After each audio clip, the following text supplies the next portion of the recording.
At the Earth's Core by Edgar Rice Burroughs. 7. Freedom. Once out of the direct path of the animal, fear of it left me. But another emotion as quickly gripped me, hope of escape that the demoralized condition of the guards made possible for the instant.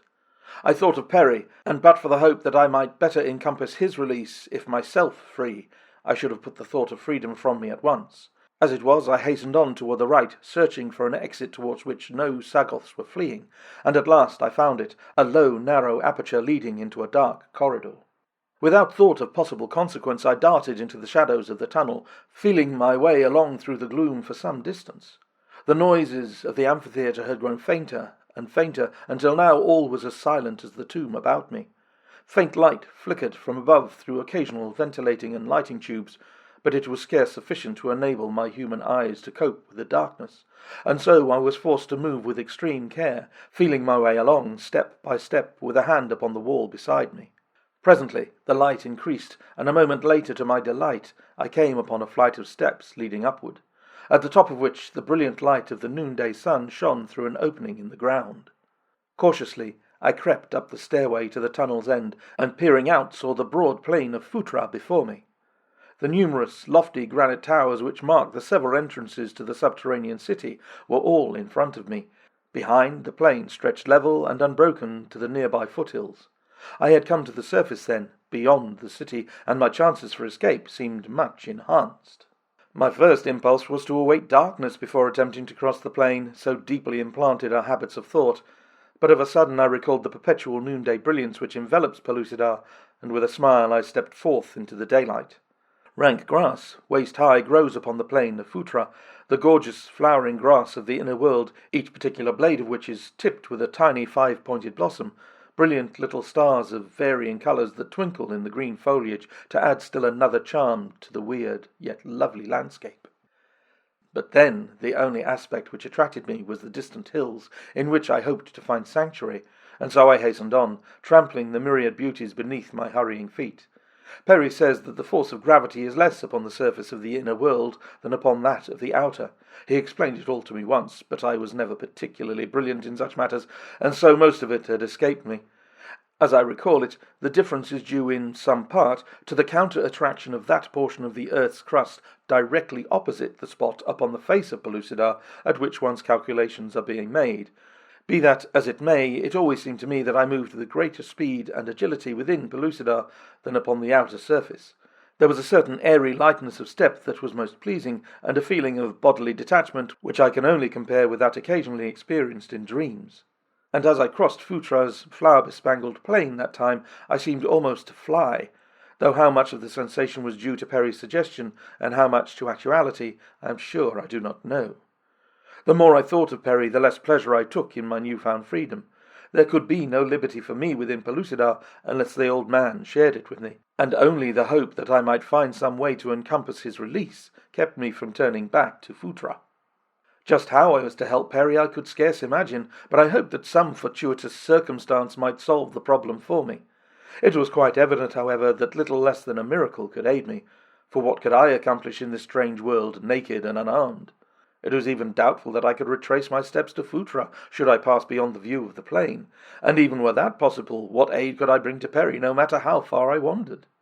The case looked more and more hopeless the longer I viewed it, yet with a stubborn persistency I forged ahead toward the foothills. Behind me no sign of pursuit developed.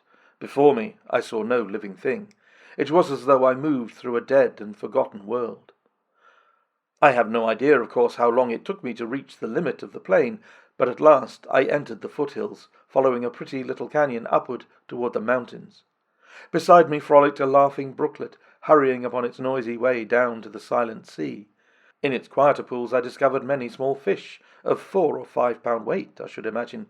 In appearance, except as to size and colour, they were not unlike the whale of our own seas. As I watched them playing about, I discovered not only that they suckled their young, but that at intervals they rose to the surface to breathe, as well as to feed upon certain grasses and a strange scarlet lichen which grew upon the rocks just above the waterline. It was this last habit that gave me the opportunity I craved to capture one of these herbivorous cetaceans. That is what Perry calls them, and make as good a meal as one can on raw, warm-blooded fish. But I had become rather used by this time to the eating of food in its natural state, though I still balked on the eyes and entrails, much to the amusement of Garth, to whom I always passed these delicacies. Crouching beside the brook, I waited until one of the diminutive purple whales rose to nibble at the long grasses which overhung the water, and then, like the beast of prey that man really is, I sprang upon my victim, appeasing my hunger while he yet wriggled to escape. Then I drank from the clear pool, and after washing my hands and face, continued my flight. Above the source of the brook I encountered a rugged climb to the summit of a long ridge. Beyond was a steep declivity to the shore of a placid inland sea, upon the quiet surface of which lay several beautiful islands. The view was charming in the extreme, and as no man or beast was to be seen that might threaten my new-found liberty, I slid over the edge of the bluff, and half sliding, half falling, dropped into the delightful valley, the very aspect of which seemed to offer a haven of peace and security. The gently sloping beach upon which I walked was thickly strewn with strangely shaped coloured shells, some empty, others still housing as varied a multitude of mollusks as ever might have drawn out their sluggish lives along the silent shores of the antediluvian seas of the outer crust. As I walked, I could not but compare myself with the first man of that other world, so complete the solitude which surrounded me, so primal and untouched the virgin wonders and beauties of adolescent nature. I felt myself a second Adam, wending my lonely way through the childhood of a world, searching for my Eve, and at the thought there rose before my mind's eye the exquisite outlines of a perfect face surmounted by a loose pile of wondrous raven hair. As I walked, my eyes were bent upon the beach, so that it was not until I had come quite upon it that I discovered that which shattered all my beautiful dream of solitude and safety and peace and primal overlordship.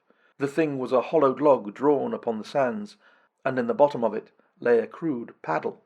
The rude shock of awakening to what doubtless might prove some new form of danger was still upon me when I heard a rattling of loose stones from the direction of the bluff, and turning my eyes in that direction I beheld the author of the disturbance, a great copper-coloured man running rapidly toward me. There was that in the haste with which he came which seemed quite sufficiently menacing, so that I did not need to add the evidence of branching spear and scowling face to warn me that I was in no safe position. But whither to flee was indeed a momentous question. The speed of the fellow seemed to preclude the possibility of escaping him upon the open beach.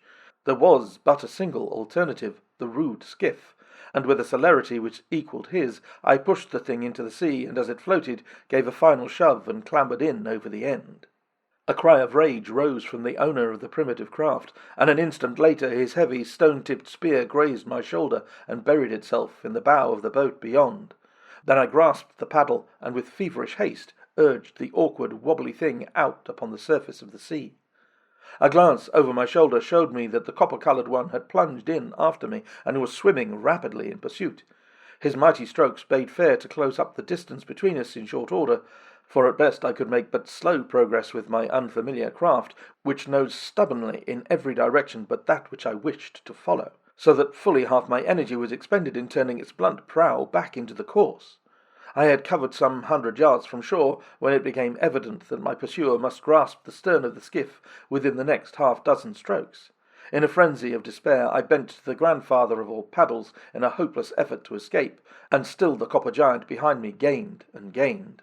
His hand was reaching upward for the stern, when I saw a sleek, sinuous body shoot from the depths below. The man saw it too, and the look of terror that overspread his face assured me that I need have no further concern as to him, for the fear of certain death was in his look. And then about him coiled the great slimy folds of a hideous monster of that prehistoric deep. A mighty serpent of the sea, with fanged jaws and darting forked tongue, with bulging eyes and bony protuberances upon head and snout that formed short, stout horns. As I looked at that hopeless struggle, my eyes met those of the doomed man, and I could have sworn that in his I saw an expression of hopeless appeal. But whether I did or not, there swept through me a sudden compassion for the fellow.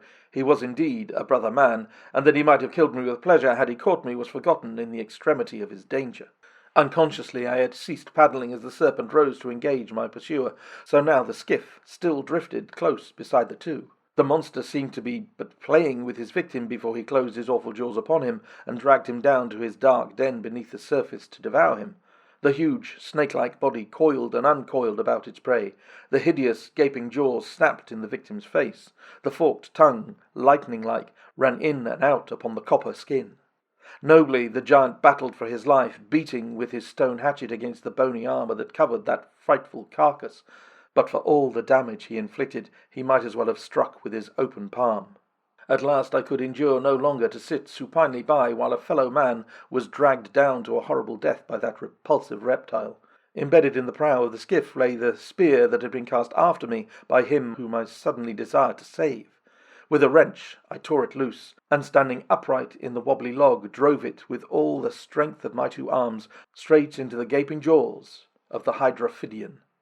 With a loud hiss the creature abandoned its prey to turn upon me, but the spear embedded in its throat prevented it from seizing me, though it came near to overturning the skiff in its mad efforts to reach me.